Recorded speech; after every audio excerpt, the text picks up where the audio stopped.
This week I Googled best jobs in the world 2021. And at the top of my list, up popped this article by U.S. News and World Report. And they listed, I'm not going to read them all, but the first 7, the top jobs in the world for this year, they said were number 1, physician assistant, 2, software developer, 3, nurse practitioner, 4, medical services manager, 5, physician, 6, statistician, and 7, speech language pathologist. You hear that list. What's your reaction? Most of them are in the medical profession. Who would guess that? Yeah, I never would have guessed that. Yeah. Maybe that's a reaction to the COVID situation we find ourselves in. I don't know. Would you choose any of those jobs? Would you like those jobs? I think so. The best job in the world, Vicki, would for you to be a physician assistant. Not the physician. Well, the physician's number 5, so... Yeah, isn't that funny? No, physician assistant's number 1. Right. It trumps physician by 4 places anyway. It's number 1, doctor's number 5. Isn't that something? So the physician says to the assistant, "Hey, can you hand me that over there?" And the assistant goes, "Sure, loser."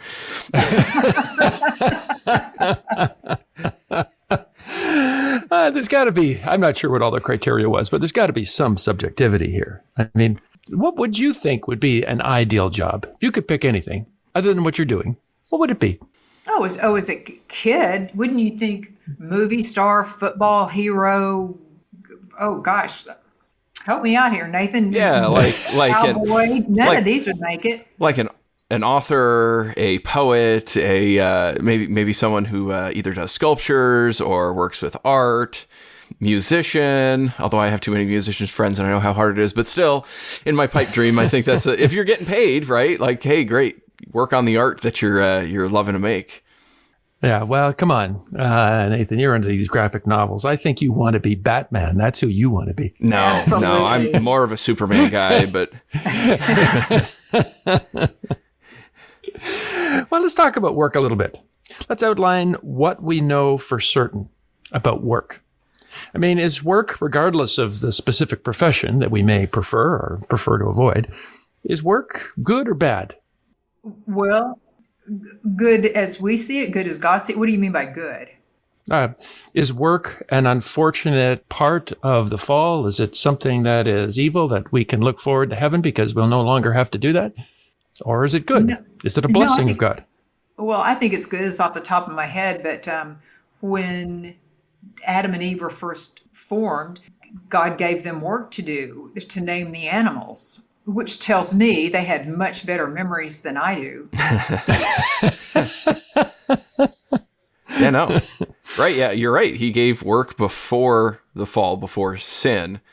And it's a very good thing. It's the contrast is it's dehumanizing if you can't work, right? Like if you want to work and it doesn't have to be for gainful employment, but not doing anything and having gone through a childhood illness for 5 years where I didn't do much. Yeah, it is very dehumanizing. It is. I think also, though, of Genesis 1, where God created the heavens and the earth, and on the 7th day, he rested, which meant that he was working the other days. So God is involved in doing work. Jesus had a profession. He was a fisherman. Jesus was a carpenter. Absolutely. Failed that test. He outfished Peter, so, you know. He did. In the fishing contest, the carpenter beat him.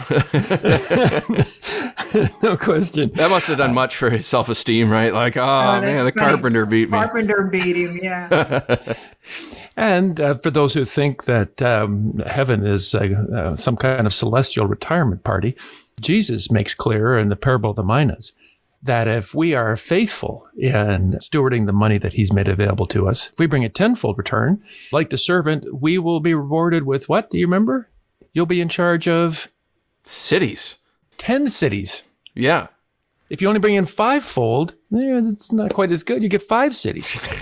If you do 0, you just hand back what he has entrusted to you without using it for his glory, then you get none. So if you're ruling cities, I mean, that's work. Yeah. So Yeah, no, that's true. And it's interesting. I had a conversation with a community member recently, and he's a believer, but he just was horrified of the idea of eternity.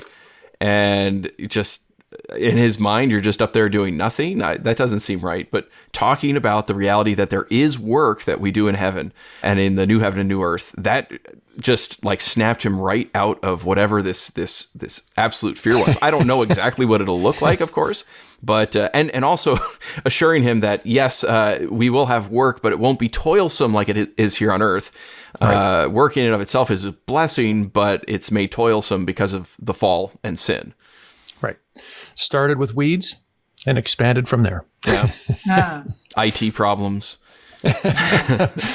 Oh, don't get me going. Not after my recent experience in Kenya. The prince of the power of the printers.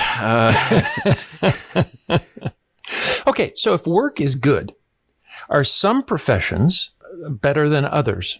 And are there some that Christians should not be involved in at all? I have strong feelings about this. Do you have thoughts, Vicki? I do. I've been offered jobs that I've turned down because they violated my conscience. I spoke to a big group of really a wonderful group of people who were in charge of HR, and somebody from an enormous tobacco company came in and asked me to speak to the tobacco company. And I just, in good conscience, didn't feel like I could motivate a tobacco company. I felt like if they in turn would go harm people's health, I didn't want to be part of motivating them. Okay. So yeah, I feel that intrinsically work is good, and intrinsically, I mean, taking aside like, okay, my talents would be totally wasted as a sumo wrestler. That would not be something that I would be excelling at in any way, shape, or form. But would you like some bacon? I would actually, and carbs too. That would be wonderful. But the reality is, but intrinsically, the jobs that you have, I don't really think one job, unless you're talking about, you have moral issues or ethical concerns, I don't think any are more or less important intrinsically, because God has given us gifts and we can use those gifts to his glory, whether we are taking out the trash, whether we are a carpenter, whether we're a fisherman, whether we're in IT. And I got to tell you, like, when I was ordained years ago, one of the pastors at my ordination said to me and the congregation that was present, this is the most important calling that anyone can receive in this life. Ooh. And that just soured my stomach. And I've shared that story a number of times with my congregation, and they fight me on it. They're like, no, it is the most important. I'm like, no, I'm gifted to be a pastor here, but I'm not gifted to work stocks like you are. I'm not gifted for the same level of customer service that you are. And this one lady who really fought me, she's like, no, it's the most important thing. And I said, but no, you're working at a hotel, and I can't tell you how many people she's discipled of coworkers there over the years of just, sharing the gospel with them, versus me. If I was there doing overnight, I'd be like, I just want to survive. I just want to get out of this thing, right? I don't have the chops for this.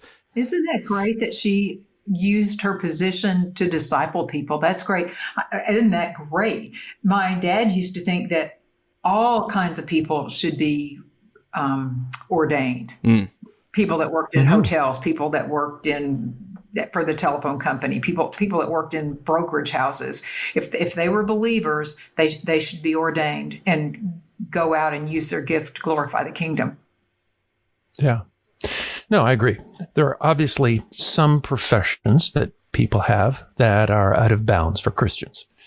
I don't think you can be a Christian drug dealer knowing that destroys people's lives. I've heard of someone who said they were, a stripper or prostitute for Christ. You do not do that.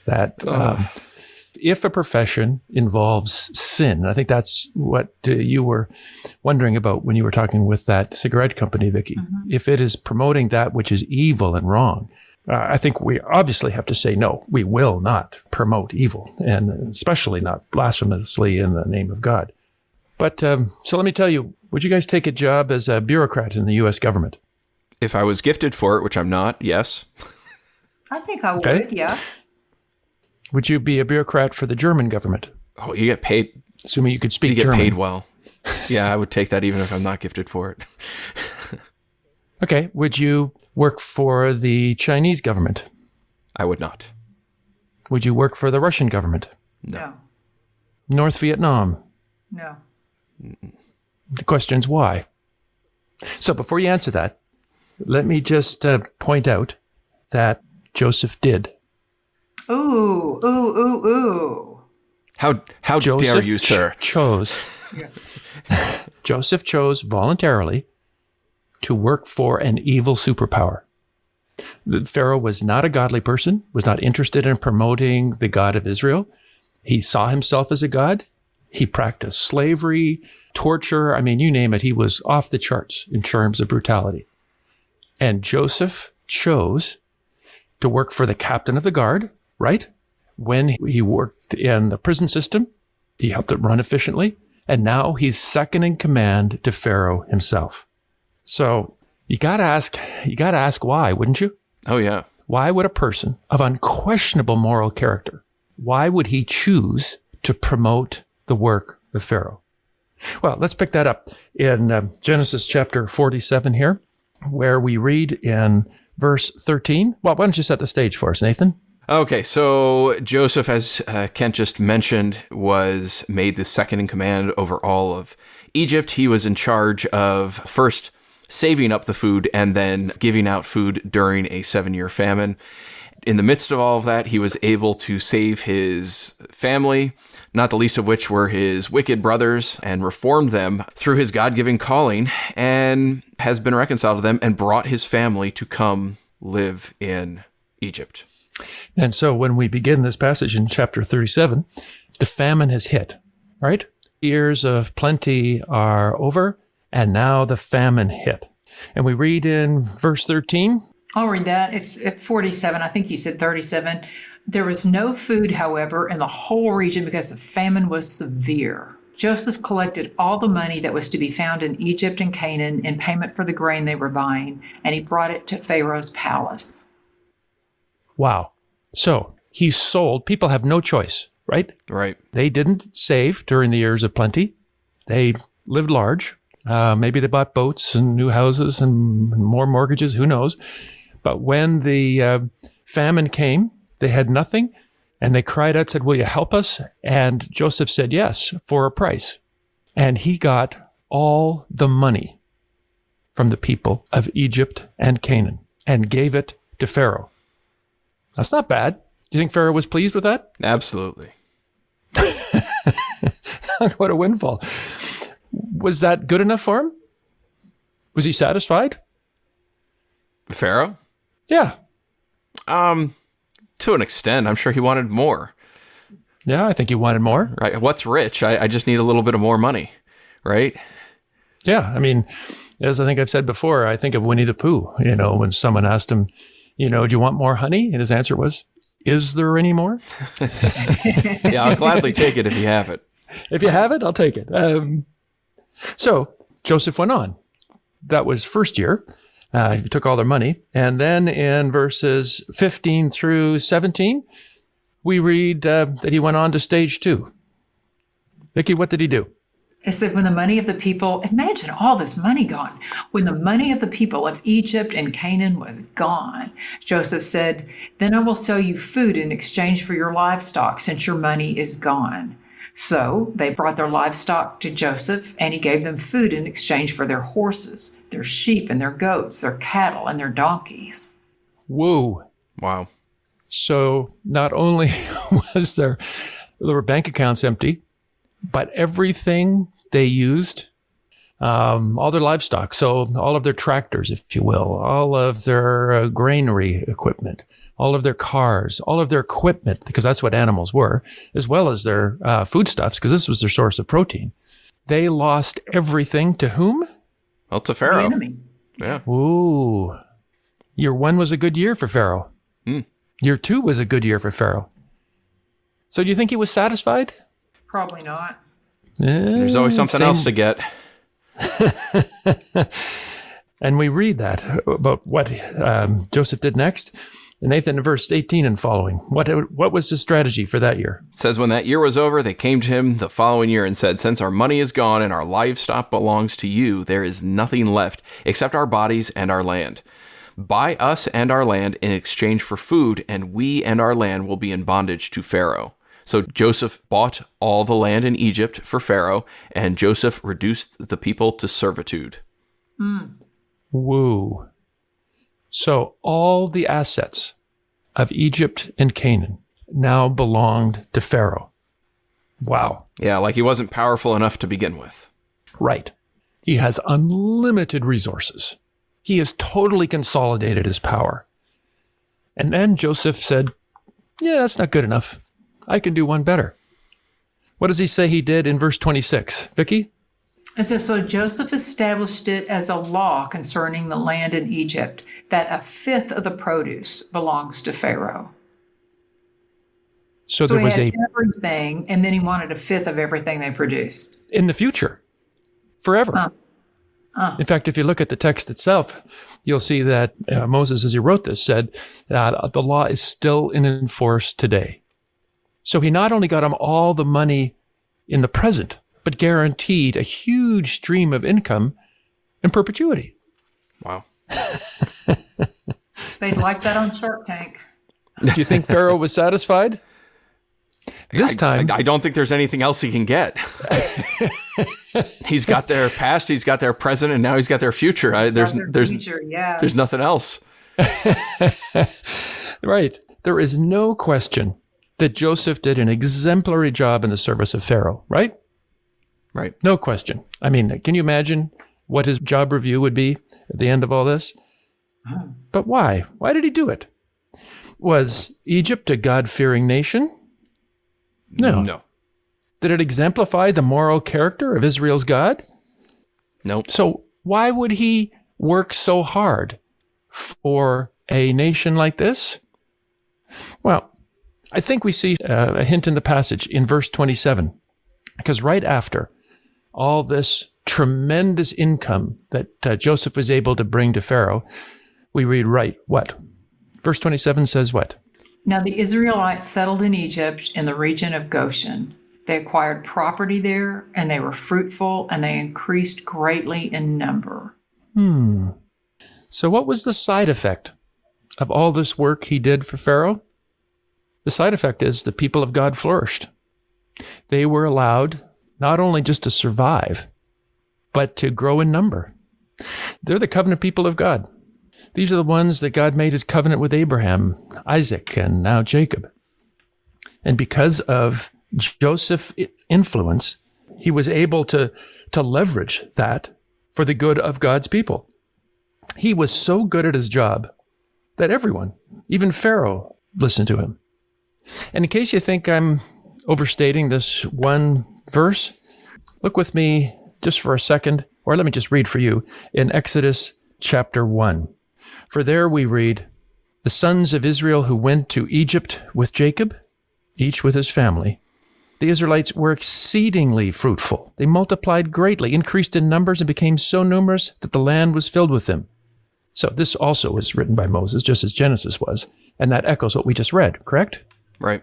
Right, but notice in verse 8 of Exodus 1, then a new king, to whom Joseph meant nothing, came to power in Egypt. Look, he said to his people, the Israelites have become far too numerous for us. So they put slave masters over them and oppressed them with forced labor. Now, Joseph's exemplary service of Pharaoh changed the policies of Egypt in Israel's favor. But when he was gone, they changed back. There was no longer a person who had that kind of influence. It was his influence, his help, his service of Pharaoh that made this possible. And I think that's why Joseph said to his brothers at the end of chapter 50, don't be afraid. You intended to harm me, but God intended his time in Egypt and so on. God intended it for good to accomplish what is now being done, the saving of many lives. Isn't that interesting? Joseph leveraged his well-deserved reputation as an outstanding employee of Pharaoh to save countless lives and advance God's kingdom. I mean, he was a beacon of God's purposes in the midst of a dark and decaying society. And he was able to do that because of the job he did for Pharaoh. And he set an example for others to do exactly the same thing.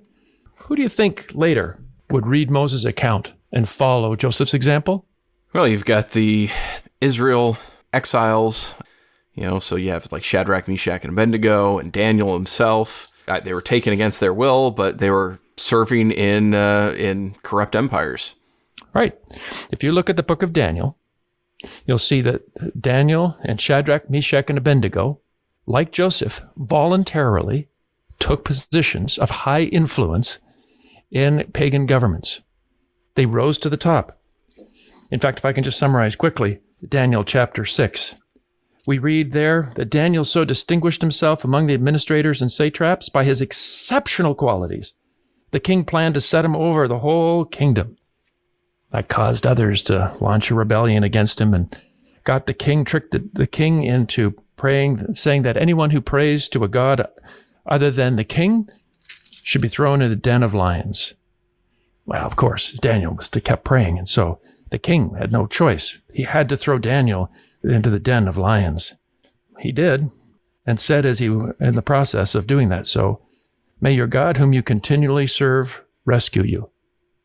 Well, Vicki, you were in Sunday school. You know how the story ends, right? Did he make it out? He did. And God protected him, right? When you hear it as a kid, it's just a story. I've been to Africa and I've seen one or two lions together, not a den, and I certainly wasn't in there. You think about a lion and they're loud. To be with lions trapped, loud and hungry, imagine how terrifying that would be. Oh. And when he escaped unscathed, King Darius wrote to all the peoples, nations, and men of every language of the land, I issue a decree that in every part of my kingdom, people must fear and reverence the God of Daniel. For he is the living God, and he endures forever. His kingdom will not be destroyed. His dominion will never end. Wow. That's what the king of a pagan nation wrote when he saw Daniel radiate what it meant to be a follower of Yahweh. That's the influence that a person who serves their boss well can have beyond themselves on a whole nation. And this, I think, is exactly what Christ intended in the Sermon on the Mount when he called his followers, called us, salt and light. I think the task of Christians, Vicki, as you said, regardless of your profession, whether you're a lawyer, whether you're a doctor, whether you're a trash collector, whether you are an administrative assistant, your task is to use your influence in whatever area you are working to transform sin-sick cultures around the world. If the legal system of a country is corrupt, we need to flood it with godly Christian lawyers. If the government is corrupt, we need to flood it with Christian leaders and politicians who are godly. Now, Dave Ulrich, a leader in business theory, wrote a book recently about the why of work. Why do people go to work? They said we look for meaning, we look for purpose. When I look at Joseph in this chapter, I see an additional purpose that I have.